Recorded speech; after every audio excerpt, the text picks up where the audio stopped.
Two Darjeeling with বাড়ির পোশাক and চাপ্পু। বন্ধুগণ আসেন আসেন দার্জিলিং আসেন, মিনি দার্জিলিংয়ে তো চরকির মতন বাগানের এই পার থেকে ওই পার, ওই পার থেকে ওই পার ঘোরাঘুরি করতেছিলাম। তারপরে এখানে অনেক স্ট্রাগল করে যাইতেছি বন্ধুগণ। আর এখানে ভিউটা দেখেন গাইজ, জাস্ট অসামই ছিল। আর আমি এখানে দাঁড়ায় বলতেছিলাম যে আমার শত্রু তাকে আমি এখানে ধাক্কা মেরে ফালাই দিতে চাই, কিন্তু আমার সেরকম কোনো শত্রুই না। আর আমার দেখতে পাচ্তেছেন না তো বন্ধুগণ, এই যে আমি চলে আসছি। তো গাইস এখানে এই যে আমার গাছটাকে ধরে অনেকই মনের দুঃখের সুখের কথা কইতেছিলাম। তারপরে এখানে আমাদের মুখও চলে আসছে। তো এত দূরে আসছি গাইস ঘুরতে, কিছু না নিয়ে গেলে হইব।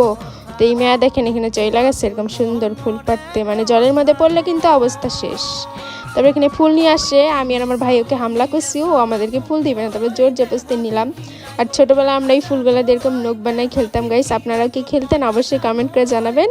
আর আমার তো ভীষণ ভালো লাগতেছিল, আর দিনটাও খুবই ভালো ছিল গাইস। দেখা হচ্ছে পরের একটা ভ্লগে, ততক্ষণের জন্য টাটা।